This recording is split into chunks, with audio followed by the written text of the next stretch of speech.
DeFi is the hottest topic in the cryptocurrency industry right now, but many persons don't still understand what it is.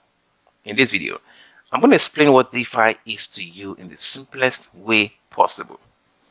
So if you have not subscribed to this channel, click on the sub button and subscribe, and click on the bell icon to get notifications when we release awesome videos like this. So back to DeFi. What is DeFi? DeFi is coined from two words: decentralized and finance. And by definition, it refers to an ecosystem of financial applications built on the blockchain network. Now, I know that you might not understand this definition yet, but you will in a bit. But so far, we know that DeFi is coined from two words: decentralized and finance. Now, to fully understand what DeFi is, we have to go back in history and look at money and financial system before the invention of Bitcoin and the blockchain. Now, before the invention of Bitcoin and blockchain, money was solely issued by a central authority, that is the government. Now, because they have this power, many of them abused it. They could print as much money as they want, thereby devaluing their currency. And since they control the bank, they have access to your fund and can use it at will without your consent. They can impose charges that are their will, and if you happen to fall out with them, your account can be frozen. Also, if you want to send money from one country to another, it takes time and you pay high transaction charges. So, Bitcoin was created to decentralize money. So with Bitcoin, you don't need an ID card to own a Bitcoin. The Bitcoin in your cold wallet is solely in your custody. You have full custody of it, and you can send Bitcoin to anyone, anywhere in the world, instantly and at the lowest transaction fee. Plus, you can do so much more with it.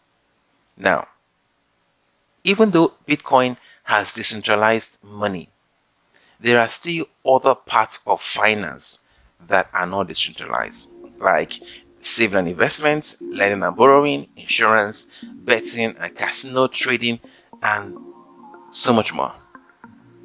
But one thing with centralized finance is that there is always a person, a team, or a company that oversees its affairs. And the problem with this is that there is always the risk of fraud, mismanagement, embezzlement, hack, error, and so on. So for saving and investment, how are we sure that the money we save or invested is going to come back to us? The same goes with lending. For insurance, are we certain that the insurance company is going to fulfill their own part of the contract when we need them to? And what if the betting company decides not to pay us or winning? And even though Bitcoin is decentralized, to trade Bitcoin with other currencies, we need to send the Bitcoin to a centralized exchange, thereby giving away our full custody of the Bitcoin, and just hope that this exchange doesn't get hacked, as it has been hacked in the past. Now, you might say that there are regulations and certifications put in place by authorities to mitigate against this risk, but how effective are they really? So to solve this problem, we have to look for a way to eliminate this risk, and we can do that by decentralizing finance. To do this, we need a blockchain-based ecosystem that allows the implementation of financial system in a decentralized manner. Let me give you an analogy. Now, there are two app stores, the Apple Store and the Google Play Store. Now, you might say there are others, but to me, they are not really significant. It's just like the Democrats and the Republicans in the US election, on the US politics. There are other parties, but they are not significant. So let's look at the Apple Store, the biggest app store. Now, if I want my app listed on the Apple Store, I have to abide by Apple's terms and conditions strictly, and Apple have to vet my app, then choose to list it or not to list it. If my app collects payments, I'll have to do that using Apple payments system, and I will have to give a percentage of my revenue to Apple. Again, if in one way or the other I fall out with Apple, they can kick me out. It's just like if you know Fortnite. Now, Fortnite was kicked out of the Apple App Store, even though Apple users really like the Fortnite game. So this example of a centralized ecosystem, it is controlled by a person or individual, a company. Now, the point I am making here is that to build a DeFi, first we need a decentralized platform. And the platform needs to have these three elements. One is cryptography, which is a way of transmitting data in a secure form. Two is smart contract, a contract that executes on its own based on predefined rules. And three is blockchain, a technology that makes decentralization possible. It is open for everyone to see, but no one can alter it. Decentralized platform that supports DeFi projects include Ethereum, EOS, Chain, Cosmos Network, Binance Chain, and so on and so forth. However, most DeFi projects are built on the Ethereum network. This is probably because of the popularity of the Ethereum network and the large community of users. So, with platform like Ethereum, anyone can build a DeFi project on the network so far as you know how to use the programming language, which is Solidity. There is no barrier to entry and no one can kick your project out. So far, our definition of DeFi should be becoming clearer. I said it refers to an ecosystem of financial application built on the blockchain network. And we've established that most DeFi projects are built on Ethereum network. Now, let's take a look at some of the popular DeFi projects, that is, financial applications that are built on the Ethereum network. There are DeFi projects that cut across all financial sectors. So if we look at trading, we have decentralized exchanges. Example is Uniswap, Bancor, IDEX, and so on and so forth. And these platforms allows you to buy, sell, trade, swap one cryptocurrency for another on the Ethereum blockchain directly from your wallet without having to sign up, verify your ID, give up any information about yourself, or give up custody of your coin. There is no middleman involved, and trades are executed as predefined in the smart contract.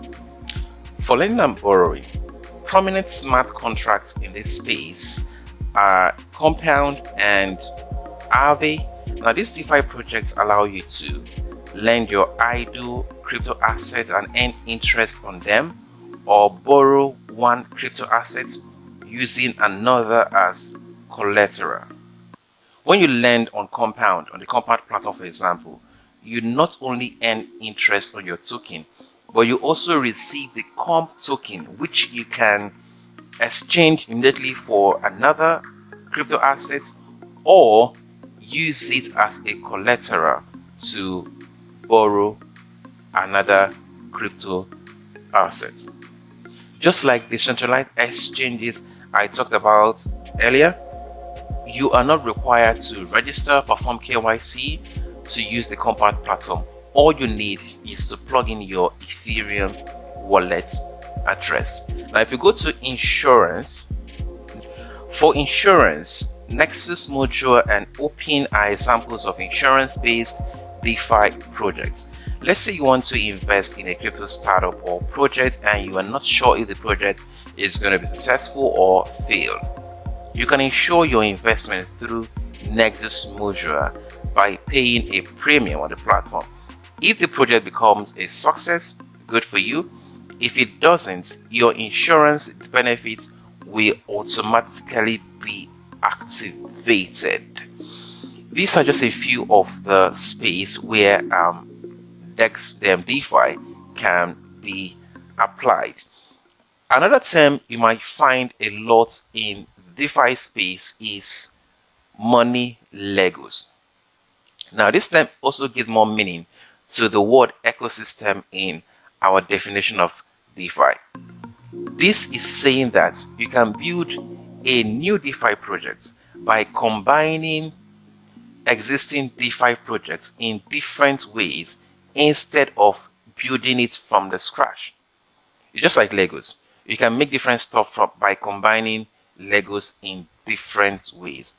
Example of money Lego is Zerion. Zerion help you to track all your Ethereum token from one place. Or Frontier. Frontier combines DeFi projects such as Maker, Compound, Uniswap, DYDS, and others, and help you to interact amongst these protocols from one place. Anyone can apply this concept, that is the money Lego concept. It all depends on what you want to achieve. Say you want to invest in the most profitable DeFi project, but you want to also be able to pull out your fund when the project is not doing well. You can use Zerion to scan the markets for the best projects to invest in, then use Uniswap to swap your token to the required token needed by the platform, and use Compound to make the investments. Then ensure the whole process using Nexus Mutual or Open in case it fails. So you can combine this in such a way that it all happens automatically and from one place. This is actually what yield farmers do, and yield farming is another term you're going to hear lots in the crypto space. Now, they lend their token to different liquidity pool to earn interest and also rotates it amongst other ones that brings the best return. Another thing you have to take note of is that not all apps on the Ethereum blockchain are DeFi. So the question you can ask here now is, what qualifies an app to be called a DeFi? And that is what we are going to look at right now. So I'll mention a few of them. One is that the product or service offered by the app must be in finance. It should be something that is already existing in traditional finance. Two is that the app should function strictly by smart contracts. There should be no human interaction or interference at all. Three is that the only requirement for me to use the app should be to plug in my Ethereum wallet address. No registration, no KYC, no email, or anything like that. My identity should be in my Ethereum wallet address. Four is that I should be in control of my assets 100% of the time. I must not be required to give away my private key for any reason. Five is that I should be able to participate in a DeFi project from anywhere in the world. No geographical restriction. Now, some persons may argue this by saying that, yeah, the government of a country can impose sanction and say, okay, this project should not be allowed to, the citizen of my country should not participate in this project. Yeah, the government can say that, but it shouldn't stop individuals from being able to do that. So in other words, if individuals do that, they might be breaking the law, but it shouldn't stop them. That's what I'm trying to say. Another thing I want to talk about is risk associated with decentralized finance. And I'll quickly go through four of them. One is smart contract bugs. Now, smart contracts are written and deployed on the Ethereum blockchain. And once they are deployed, they cannot be altered. But the team that wrote the smart contracts might have made a mistake or error in the smart contract, which can serve as a risk. Example is a DAO project where hackers discovered a loophole in the smart contract and made away with $50 million worth of tokens. To mitigate against this, what team do now is to submit their smart contract for audit before launching it, and they leave the link to this audit on their website so that everyone can see it. And as an investor, what investors do is to ensure their investment using Nexus module and open, so that in case anything happens, they don't totally lose out. Another risk is the shutdown procedure. The shutdown procedure is a way to shut down the DeFi project if it is not going the right way. And there are two ways to do this: using the admin key or the governance module. Now, admin key is a code written in the smart contract that enables the admin to shut down the project if it's not going right. If this is in the smart contract, it makes the project not fully decentralized and might lose the trust of the people investing in the token. So you should know before you invest in the project if it has an admin key and the procedure for using the admin key, so that if an action is taken, you might not be just surprised. And if admin key is not used, another way is using the governance module. The governance module is a way of giving voting rights to the holders of the token, and the power of your token is dependent on the power of your vote is dependent on the number of token you are holding. Where this could go wrong is that if a group of persons that holds larger percentage of the token can decide to take a decision that will favor them and not favor every other person, they can vote for it, and this is a risk. Well, this risk has not actually happened anywhere, but it's just a potential risk if we want to look at it this way. The third DeFi risk I want to talk about is the risk of liquidation. Let's say on Compound, you borrow a token. So if you're borrowing a token, you have to use another token as collateral, right? Now, if it happens that the token you use as collateral loses the price drop drastically, you risk it to be liquidated. You will lose it because the token you are using as collateral should be more in value than the token you are borrowing. So if the price of the token you are using as collateral drops drastically, it loses value and it should be liquidated. You lose that token and only have the token you have borrowed. So that is the risk of liquidation. Some persons call it the systemic risk. The third risk I want to talk about is the network fee. If there was a time Ethereum network fee really rose up, if you want to perform a transaction, you end up paying very high fee to perform a transaction on the Ethereum network. The good thing is that this risk is already being worked on with Ethereum 2.0, which should be out very soon. So these are the risks associated with DeFi projects. It's very important that you on your own actually make your researches before deciding to invest in a DeFi project. You can see a lot of DeFi projects when you go to defiplus.com. Finally, I want to talk about one coin before I end this out. And one of the coin I would like to mention is, although I won't say it's a coin now because there's a solution, is that I cannot bring a coin from a different blockchain to the Ethereum blockchain. For example, I cannot invest in a DeFi project using Bitcoin. Now, the solution to this is the invention of wrapped token. Example is WBTC, which can be used on the Ethereum blockchain. I think I'm going to make a different video talking about this wrapped token. And also, I'll leave a link for you in the description box for more detail. This brings us to the end of this video. I believe you now better understand what DeFi is, and you can better delve more into the DeFi space. If you have any question, please leave it in the comment section below and show some love. Subscribe if you have not. Click on the bell icon to get notification for awesome videos like this, and share this video. All right, I will see you in the next one. Bye.